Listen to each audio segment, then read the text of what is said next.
Ashamaa harka fuune daawwattootaaf dhaggeeffattoota Finfinnee Maltiimiidiyaa. Nagaan keenya kabajaa bakka irraa nu hordoftan maratti isin qaqqabu jenna. Akkam jirtu? Oduu ammaaf qabanne isin biraan geenya. Haga xumuraatti nu waliin turaan afeerraa keenya. Dhugaan ajjeechaa Hacaaluu waliin wal qabatu akka ba'amu gaafatame. Waggaa 3 guutuu dhugaas gumaas Hacaaluu hin argine. Anaaf eenyuyyuu qulqulluu mitii jette haati warraa isaa. Sirna badhaasa Hacaaluu Hundeessaa marsaa lammaffaa fi yaadannoo ajjeechaa isaa waggaa 3ffaa kaleessa waxabajjii 29 geggeeffame irratti haasawaan haadha manaa Hacaaluu Hundeessaa taasiste ijoo dubbii ta'eera. Sirna baniinsa sagantaa kanaa irratti haasawaa kan taasiste haadha manaa artist Hacaaluu Hundeessaa fi walitti qabduu faawundeeshinii Hacaaluu Hundeessaa kan taate aadde Faantuu Damisoo dhugaan ajjeechaa Hacaaluu akka bahuu gaafatteetti. Aadde Faantuun haasaa taasisteen waggaa 3 guutuu dhugaa kees gumaa kees hin argine haqa kees dhabnee jette. Erga nu dhiistee godaantee dhugaa kee irra ciisanis nuti akka jirrutti jirra. Kan si nyaates kan si nyaachises fira haa ta'uu diina osoo hin beekin jirra. Waan biyya keenyaa kun irra dibaadhaa jette. Geggeessaa isaaf malu dhorkamuu kan yaadachiiste Aadde Faantuun hanga dhugaan hin baanetti anaaf eenyuyyuu qulqulluu miti. Akka dhugaa isaa baastan ammayyuu isin gaafadhaa jechuun dhugaan ajjeechaa Hacaaluu waliin wal qabatu akka bahuus gaafatteetti. Oduu keenya biraatti yoo ceenu Finfinneetti ragaan qabiyyee lafaa qonnaan bultootaaf kenname. Sirni kenniinsa ragaa mirkaneessaa qabiyyee lafaa qonnaan bultoota 3,400 oliif kennameera jira.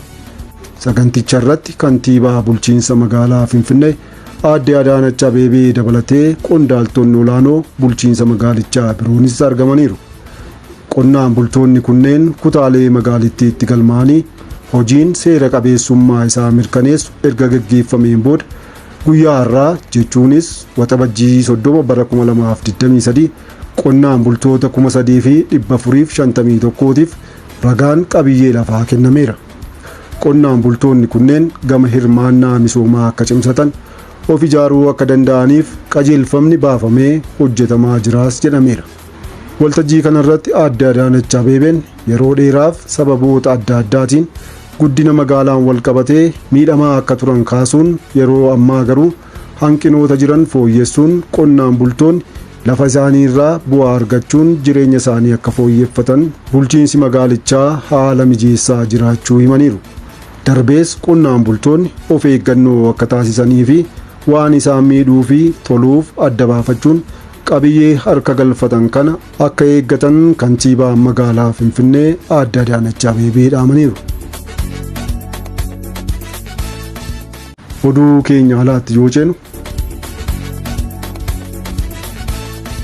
Ameerikaan Itoophiyaatti sarbamii mirgaa jabaa raawwate jechuun isa labsite kaaste.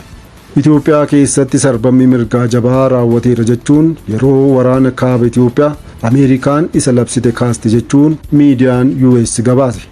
Bulchiinsi Baayiden Itoophiyaa keessatti yeroo ammaa sarbamii mirga namoomaa jabaa raawwatamaa hin jiru jechuun seenetii biyyittii beeksisuu barruu Foreign Policy jedhamutu maddeen eeruun gabaase.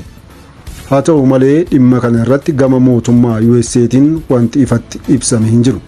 Akka gabaasa kanaatti US labsii kana kaasuun Itoophiyaan deeggarsa dinagdee sababa waraanaan duraa qabde akka gadhiistu taasisa. Dabalataanis liqii dhaabbilee maallaqaa kennan kan akka IMF fi baankii addunyaa irraa Itoophiyaan eegaa turte akka gadhiifamuuf dhiibbaa uumuu malaas jedhame. Sababa waraana kaaba Itoophiyaatti gaggeeffameen Itoophiyaan sarbama mirga namoomaa guddaa raawwatteetti jechuun US labsitee Itoophiyaa irratti qoqqobbii garaagaraa keessees turte. Dubbiin kun mootummaan Itoophiyaa fi TPLF lola dhiiga lammiilee hedduu dhangalaase waliigalteen erga dhaabanii ji'a 8 booda dhaga'ame. Ragaa ministeera maallaqaa USA fi aangawoota dhimmicha beekan irraa argadhe jedhee akka barruun kun gabaasetti deeggarsi dinagdee USA fi dhaabbilee idil addunyaa Itoophiyaa akka qaqqabuuf murteen qoqqobbii kun akka ka'u ta'e. Waraanni kaaba Itoophiyaa hariiroo Ameerikaa fi Itoophiyaa gidduu waggoota dheeraaf ture hammeessee kan ture yoo ta'u Erga waliigalteen nagaa kan US keessatti qooda fudhatte raawwatame as Itoophiyaan US dabalatee walitti dhufeenya biyyoota lixaa waliin qabdu bakka waraana dura turetti deebisuuf tattaafataa jirti. Sababa waraana kaaba Itoophiyaan Ameerikaan carraa daldala AGOA jedhamu keessaa Itoophiyaa baastees turte. Ameerikaanis Itoophiyaan sarbama mirgaa namoomaa guddaa raawwataa hin jirtu jechuun murtee duraanii kaasuuf kan dirqamte Itoophiyaa waliin walitti dhufeenya deebistee haaromsuuf akka ta'etu gabaafame.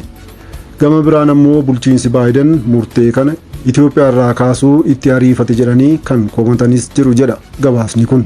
Sababni ammoo haalli qabatamaan Itoophiyaa keessa jiru ammayyuu Itoophiyaan mirga dhala namaaf eegumsa gahaa gochaa hin jirtu jedhuuni. Baatii dura gareen mirga namoomaaf falmu Human Rights Watch erga waliigaltee nagaa boodas lixa Tigraayitti sanyii balleessuun raawwataa jira jechuun himateera. Aangawoonni Itoophiyaa immoo kana ni mormu. Dabalataan US Itoophiyaan sarbama mirga dhala namaa raawwataa hin jirtu jettee murteessuun ishee bulchiinsi Baayiden Itoophiyaa waliin walitti dhufeenya qabu haaressuuf hammam barbaadaa akka jiru kan agarsiisudha jedha gabaasichi. Itoophiyaa fi Ameerikaan hariiroo dippiloomaasii waggoota 100 caalu kan qaban yoo ta'u, Ameerikaan sochii misoomaa fi nageenya Afrikaatti taasistuuf shoora Itoophiyaan nageenya Afrikaa eegsisuu keessatti qabduuf Itoophiyaa akka michuu jabduutti fudhatti. Ammaan kana ammoo Sudaanitti waraanni humna addaa fi raayyaa ittisa biyyattii gidduutti ka'uu hordofee Itoophiyaan lammiilee fi dippiloomaatonni US karaa daangaa ishee akka Sudaanii ba'an shoora taphatteef Baayiden mootummaa Itoophiyaa ajajuun galateeffachuun isaanii ni yaadatama. Egaan hordoftoota keenya kabajamoo taatan oduun ammaaf qaban kana fakkaata ture. Waan nu hordoftaniif guddaa galatoomaa. Chaanaalii YouTube Finfinnee Multimedia like, share, subscribe godhaa. Finfinnee Multimedia madda seenaaf odeeffannooti.